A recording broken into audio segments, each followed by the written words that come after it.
అంతఃపురం అంటే గుర్తొచ్చింది నాకు. కృష్ణవంశీ గారిని అడిగాను ఇంటర్వ్యూలో. ఒక నటుడు తాగి ఒక సీన్ యాక్ట్ చేయడం అన్నది ఎంతవరకు కరెక్ట్ అంటే, ఆయన తప్పే ఉంది దాంట్లో, నేను అంతఃపురంలో చేశాను ఆయనతోటి అన్నారు. అది దాంతో మీరు ఎంతవరకు ఏకీభవిస్తారు? చేసేసాం అంటే ప్రతి సీన్లో ప్రతిరోజు చేసిన పని కాదండి. అదే ఆ షాట్లో ప్రతి షాట్కి టెక్కిలా ఇచ్చేవాను నేను. ఇప్పుడు తాగి అంటే I won't say it's 100% right. Okay, ఇప్పుడు అడవిలో అభిమన్యుడు ఉందండి ఫర్ ఎగ్జాంపుల్, సెకండ్ ఫిల్మ్. అది కొండల్లో చేయాలి, వాటర్లో చేయాలి, అండర్ వాటర్ చేయాలి, కొండలు ఎక్కాలి, జలగలు, ఒళ్ళంతా జలగలు. సో నాన్నగారే హాఫ్ బాటిల్ పంపించేవారు రోజు పొద్దున్నే, తాగేసి రారా షూటింగ్కి అని. ఓకే, బికాస్ కొన్ని సినిమాలు కొన్ని సిచ్యువేషన్స్లో అవి వర్క్ అవుతాయి. ఓకే, ఎందుకంటే ఇప్పుడు ఆ హైట్ 300-400 degrees నుంచి కింద పడి కాలు జారిందంటే కింద పడతాం, కొంచెం ధైర్యం కావాల్సి వస్తుంది. అప్పుడు అంటే అది చాలామంది లేకుండా కూడా చేస్తారు, బట్ అది 100% తప్పని నేను అన్నాను. నేనేం ఇంకేం చేశాను, రేపులు చేశాను, మర్డర్లు చేశాను, తాగాను అంతే. అంటే ఒక ప్రొఫెషన్ అంతఃపురంలో ఆల్ దాట్ ఇప్పుడు ఇన్హిబిషన్స్ అన్నీ పోయి ఆ వైల్డ్ ఫైర్లో ఉండేవాడిని ఎప్పుడు. ఓకే, ఏదో చేసేయాలి, ఇంకా వైల్డ్గా ఉండాలి, ఇంకా వైల్డ్గా ఉండాలి, ఇట్ వర్క్డ్ అంతే. ఓకే, నేను సమర్థించుకోవడం అనుకోండి, మరి అది సమర్థించడం అంటారో ఏమంటారో నాకు తెలియదు. 100% రైట్ అని మాత్రం నేను అది మాత్రం అన్నాను, తప్పని నేను అనుకోవట్లేదు. Okay, okay. నేను తాగి కొడితే పోనీ అని చెప్పండి, తాగి అమ్మాయిని ముట్టుకుంటే ఏమన్నానండి, నా యాక్టింగ్ నేను చేసుకుని నా భద్రతలో నేను పోయాను. ఓకే, అంటే నేను ఏంటంటే ఒక నటుడు అనేవాడి వృత్తి ఏంటి, ఒరిజినల్గా బయటికి తీసుకురావడం అన్నది నిజమైన నటుడు లక్షణం కదా, అది తాగి చేస్తే ఎట్లా అన్నది నా డౌట్ అంతే. అన్ని సినిమాలు తాగి చేయం కదా, ఇప్పుడు మిగతా సినిమాల్లో కూడా నాకు నంది అవార్డులు వచ్చినాయి, నాకు తాగకుండానే వచ్చినాయి. పైగా అంతఃపురం ఇట్స్ అన్ ఎగ్జాజరేషన్ అండి, జరిగింది 2 సార్లు, అది సినిమా అంతా చేసిన పని కాదు అది. అడవిలో అభిమన్యుడు జరిగింది, ఇది అంతఃపురం just a matter of fact, stating a fact అంతే. అంతవరకే తప్ప అంతకంటే ఏం సీన్ లేదు అక్కడ. రోజు తాగితే అయిపోయేవాడిని బయటికి, షూటింగ్లో కూడా తాగితే. అండ్ మీ వాయిస్ విషయానికి వస్తే, ఫస్ట్లో అసలు ఇదేం వాయిస్ రా అనే దగ్గర నుంచి ఏం వాయిస్ రా బాబు అనే దగ్గరికి వచ్చింది. అది అంటే చాలామంది బయట కొత్తగా వచ్చిన నటులకు ఉన్న అభిప్రాయం ఏంటంటే, సిగరెట్ తాగితే బేస్ వాయిస్ వస్తుంది అనేది ఒక అనుమానం ఉంది. అది ఎంతవరకు కరెక్ట్? మీ విషయంలో అదే జరిగిందా లేకపోతే? ఇంపాసిబుల్ కదా, మేబీ కొంచెం ఏమైనా తేడా వస్తుందేమో తప్ప ఇంపాసిబుల్. అది ఎంతమంది సిగరెట్లు ఎన్ని లక్షల మంది సిగరెట్లు కలుస్తున్నారు, అందరికీ సేమ్ వాయిస్ ఉండదుగా. నా అదృష్టం అట్లా కుదిరిందండి అంతే. నాదేమీ లేదు, సిగరెట్లు కాల్చడం వల్ల రాలేదు, నీళ్ళలో సగం మునిగి నేనేమీ చేయలేదు, అలా పుట్టాను అంతే, అది అలా వచ్చింది. That's all. బేస్ పెరగడం అనేది కరెక్ట్ కాదు సిగరెట్ వల్ల. డబ్బింగ్ అప్పుడు మొమెంటరీగా మేబీ కొంచెం ఏమన్నా ఒక 5 degrees పెరుగుతున్నావు తప్ప, వాయిస్ సూపర్గా ఉంటుందంటే అందరు వాయిస్లు బాగుండాలి కదా. ఎంతమంది కాలుస్తున్నారండి సిగరెట్లు? అది ఇంపాసిబుల్, దట్స్ నాట్ పాసిబుల్. సాధన చేస్తే వస్తుందేమో కానీ. మీరైనా వాయిస్ ఎక్సర్సైజ్ చేశారా? చేస్తుంటారా? చేయరు ఇప్పటికీ. ఓకే. అండ్ మీ తోటి నటుల గురించి మాట్లాడితే, నార్త్ ఆర్టిస్టులు మీతో కో ఆర్టిస్టులుగా ఉంటారు చాలామంది, విలన్ క్యారెక్టర్స్, క్యారెక్టర్ ఆర్టిస్టులుగా. వాళ్ళు సెట్లో ఎలా డైలాగులు చెప్తారో మనకు అందరికీ తెలుసు, ఆల్మోస్ట్ ABCDFG చెప్తారు. అలాంటి వాళ్ళతో మీ కెమిస్ట్రీ ఎలా ఉంటుంది? అంటే ఇబ్బందిగా, అంటే ఆ మూడ్ రాకుండా మీరు ఏమైనా ఇబ్బంది పడుతుంటారా కెమిస్ట్రీ రావడానికి? లేదండి, యాటిట్యూడ్ ఉంటే అవతల వాళ్ళకి ఇబ్బంది కలుగుతుంది తప్ప. నేను వేరే భాషలు చేస్తున్నా కదండి, సో అది I don't think that is a part of acting. యాక్టింగ్కి భాష లేదు, అది ఏదైనా ఎవరైనా చేయొచ్చు, సిన్సియారిటీగా. అక్కడ నుంచి కౌంటర్ ఉంటేనే కదా మనకి ఉంటుందండి. ఆ మాత్రం ఎక్స్పీరియన్స్ ఉంది కదా, that is more than. When you know what you have to do, అతను ఏం తన ఇంటెన్షన్ ఏంటి, డైలాగ్ ఏంటి మనకు తెలుసు. కాకపోతే ఏంటంటే వీఆర్ కాన్సన్ట్రేటింగ్ అని, చెవులేమో డైలాగ్ మీద ఉంది, చూపేమో తన మీద ఉంటుంది. So expression will come automatically. Okay, మీరు అదర్ లాంగ్వేజ్లో పోతున్నప్పుడు ఎలా వేరే వాళ్ళు డబ్బింగ్ చెప్పడమేనా, మీరు చెప్తున్నారా? మలయాళం వేరే వాళ్ళు చెప్పారు, తమిళ్ నేను చెప్తాను, ఓకే, కన్నడ వేరే వాళ్ళే చెప్పారు డబ్బింగ్ వర్క్. ఇలా మీరు దాన్ని నేర్చుకొని చేయాలన్న ఉద్దేశంలో లేరా ప్రకాష్ రాజ్ గారి లాగా? లేదండి, అంటే Malayalam basically first of all 1-2 films చేశాను నేను. మలయాళంలో ఒకటి చేశాను, ఇప్పుడు ఇంకో 2 చేస్తున్నా. కన్నడ 2-3 చేశాను, దాంట్లో రెండు పెద్ద ఆడలేదు, తర్వాత పెద్ద సినిమాలు రాలేదు. సో అది ఎప్పుడు వస్తుందంటే లాంగ్వేజ్. ప్రకాష్ రాజ్ కూడా ఫస్ట్ సినిమాకి ఏం నేర్చుకోలేదు. కొన్ని సినిమాలు హిట్ అయ్యి ఇప్పుడు ఎంకరేజ్మెంట్ ఉన్నప్పుడే కదా ఇవన్నీ.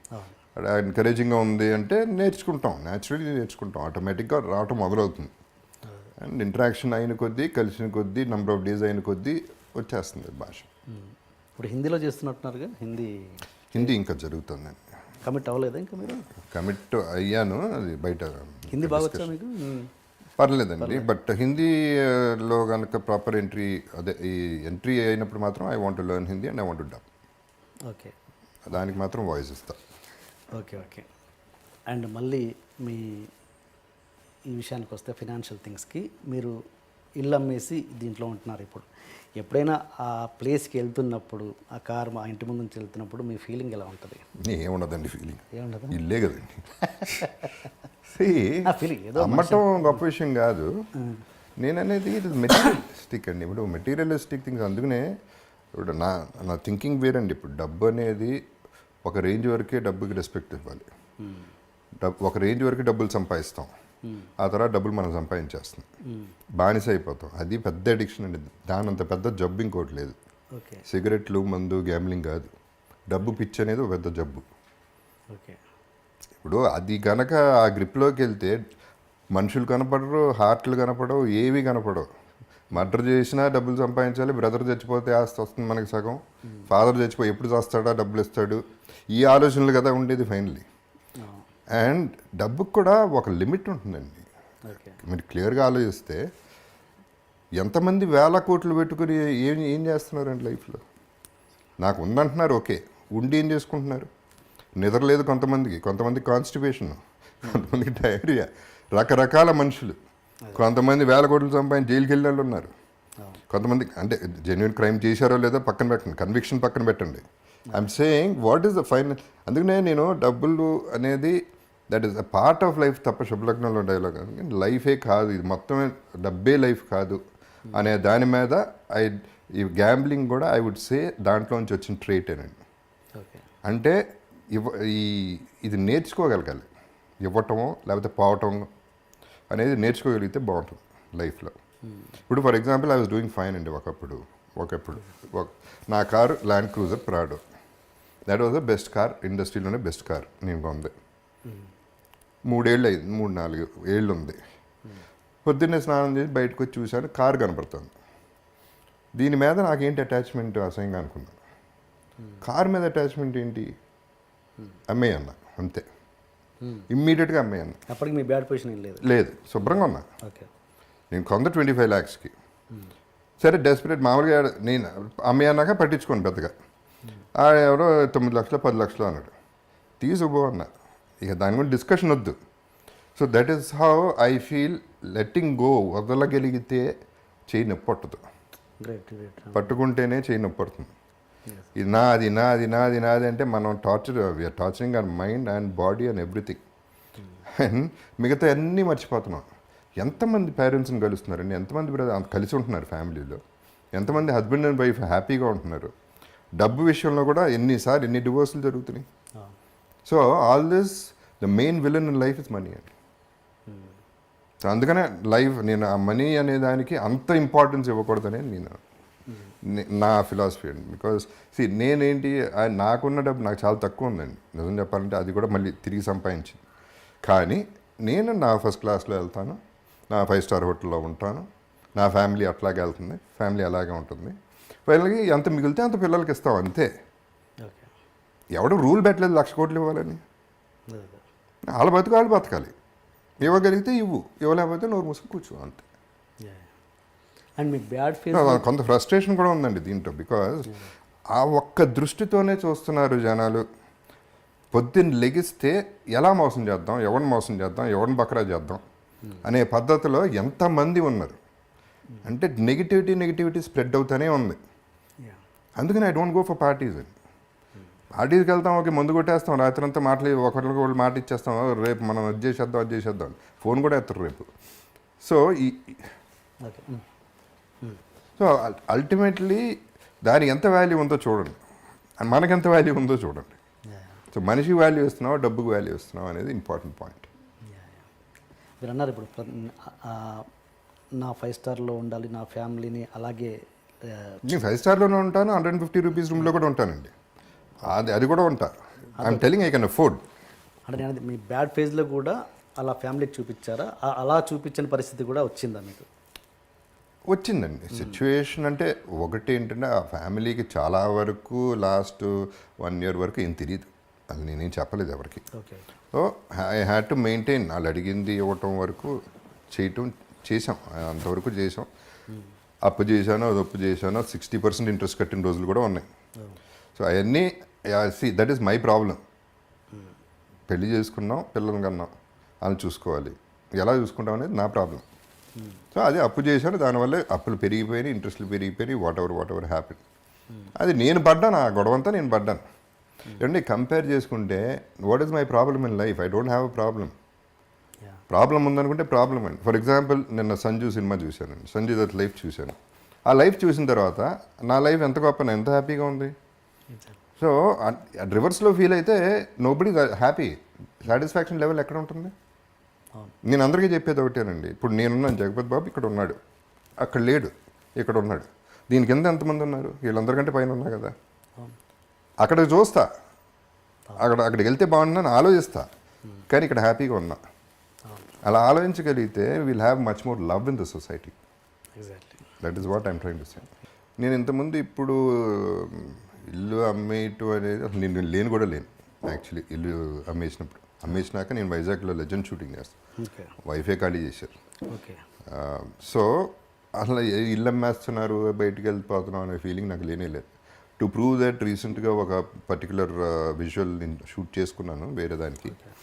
ఆ ఇంటి ముందే నేనే కావాలని తీసుకెళ్ళి కెమెరా పెట్టి గేట్ బయట నుంచుని, ఒకప్పుడు నా ఇల్లు ఇది, ఇప్పుడు ఇల్లు అదే, అడ్రస్ అదే, పేరు మారింది, అంతే జరిగింది, అంతకంటే ఏమీ జరగలేదు. ఈ ఇల్లు పోవడం వల్ల నాకేం పెద్ద నష్టం కలగలేదు, ఇంతకంటే పెద్ద ఇల్లే కట్టుకోగలను. So it is not an issue అనేది ఇంతకుముందే చెప్పాను. వాటి మీద ప్రేమ పెంచేసుకుంటే మనం ఎందుకండి ఇంకా? కావాలి, ఇల్లు ఉంటే బాగుంటుంది.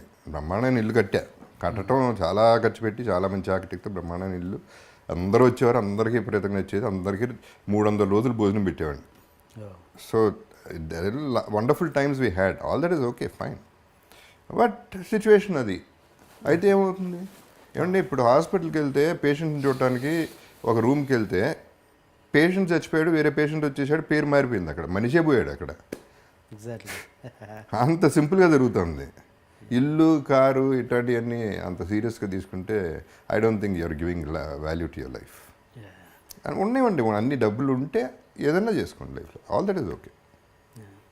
ఆ ఇల్లు మన ఇండస్ట్రీ వాళ్ళే కొన్నారా లేదా బయట వాళ్ళు? లేదు, బయట రమేష్ గారు అని బయట. ఓకే. అంటే ఓకే, మీరు మీ స్టేట్ ఆఫ్ మైండ్ ఇలా ఉంది కాబట్టి మీరు ఇలా ఆలోచించగలుగుతున్నారు. కానీ మీ పిల్లలు, వాళ్ళకి ఎంతో కొంత ఇల్లు మీద అఫెక్షన్ ఉంటుందిగా. That's a very good one అండి. See this is where I have to, అంటే నా ఫ్యామిలీ, నా అదృష్టం మామూలు అదృష్టం కాదండి అది. ఫర్గెట్ అబౌట్ మై ఫెయిల్యూర్, అక్కడ హీరో అయ్యానా, విలన్ అయ్యానా పక్కన పెట్టండి. సి బేసిక్గా నేనేం చెక్కుకోలే, నా ఫేసు అలా పుట్టాను, గొంతు అలా వచ్చింది. నాన్నగారు వల్ల సినిమా ఎంటర్ అయ్యాను. మా అమ్మ she deserve the better son than me, అంత మంచిదామి. మా బ్రదర్స్ ఓ పక్క, మా brother sister in laws, come to my family, వాళ్ళని యాక్సెప్ట్ చేయాలండి. నరకం ఎక్కడ ఉంటుంది? ప్రాబ్లం ఉంటే ఇంట్లో ఉంటుంది, ఆ నలుగురి మధ్యలోనే ఉంటుంది. నాకు ఆ ప్రాబ్లం లేదు. బాధపడతారు, డౌట్ లేదు, బాధపడతారు. ఎక్స్ప్రెస్ కూడా చేయలేదు ఎక్కువ, గొడవ అవ్వలేదు, ఆర్గ్యుమెంట్ అవ్వలేదు, ఏ రోజు ఏమీ జరగలేదు. వాళ్ళు ఒకటే రిక్వెస్ట్ చేశారు, ఇల్లు అమ్మద్దు, ట్రై చేయండి అంది. కుదరలేదు, అమ్మాం. దానికి అదృష్టం ఉండాలండి ఫస్ట్. ఫ్యామిలీ బాగుంటాం అనేది అది అదృష్టం, మిగతా ఇంకేం అవసరం లేదు. ఇంకేమున్నా లేకపోయినా బతికేయచ్చు. ఇంటికి నేను ఒకటే అడిగానండి, పెళ్ళప్పుడు కూడా నేను ఒకటే చెప్పా, బయట ఎన్నన్నా పడతాను ప్రాబ్లం లేదు, ఇంటికి వచ్చేపాటు ఒక స్మైల్తో ఉండి చాలు. That is what I want and that is my happiness in life and that is what I'm getting. ఇంకేం కావాలండి? ఇప్పుడు ఇది కూడా అంతకుముందు డబ్బుకి వస్తాయనండి, అంతకుముందు ఏమంటారు దీన్ని, ముజ్జరాలు. ముజరాలకి వెళ్ళేవాడిని బాంబేలో ఓకే ఓకే ఇక్కడ ఫామ్ హౌస్లో పెట్టినప్పుడు ఏంటనేది నాకు క్యూరియాసిటీ 2-3 సార్లు చూసి నాకు చాలా చిరాకు వచ్చింది. ఆ నోట్లు అట్ట ఇసిరేయటాలు, ఇక్కడ పెట్టటాలు ఆడాళ్ళకి, అక్కడ పెట్టటాలు. అసలు ఏంటిది, ఏం వాల్యూ ఇస్తున్నాం మనం ఆడాళ్ళకి? స్త్రీకి ఇదే మనం ఇచ్చే వాల్యూ. 100 రూపాయలు 10 రూపాయల కోసం వాళ్ళు పడి దానికోసం కష్టపడటం. వాళ్ళ పాపం వాళ్ళ బ్యాడ్ లక్ అట్లా అయింది. ఈ ఎదవలకి ఏమొచ్చింది? ఇదే పద్ధతి. అంటే ఐటమ్ ఒక టాయ్ కంటే వర్స్గా ఒక స్త్రీని చూడటం అనేది చాలా బాధ వేస్తుంది నాకు. సో నేను ఎప్పుడు ఏమనుకునేవాడిని, నా ఫీలింగ్ ఇది చేయలేదు కానీ ఒకసారి వెళ్ళాను ముజరాకి, ₹1,00,000 చేతిలో పెట్టి వెళ్ళిపోయాను అంతే. ముజరా చూడలే, ఏం చూడలే. ఓకే అది నాకు నచ్చింది. At least she'll be happy for 1 month or whatever. Okay ₹1,00,00,000 ఇవ్వాలని నాకు అంత ఆశ ఉందండి అటువంటి వాళ్ళకి. ఇలా కాదు చూడాల్సింది, ఇది కాదు లైఫ్. ఓకే సో డబ్బు గురించి చెప్తున్నాను. I'm coming back to that point. That is my expression ఏంటి ₹1,00,000 చేతిలో పెట్టగానే? నేను చూడను కూడా చూడలేదు. ఓకే నేను చూడను కూడా చూడలేదు యాక్చువల్లీ. నాకు అంటే ఏదో చూడాలి, తన ఎక్స్ప్రెషన్ చూడాలి, తన థ్యాంక్స్, అది ఏం లేదు నాకు. ఆ కోరిక పుట్టింది, ఇచ్చేసాను, వెళ్ళిపోయాను అంతే. అది హైదరాబాద్లో జరిగింది ఫామ్ హౌస్లో, ఎవరో ఫామ్ హౌస్లో. Okay okay okay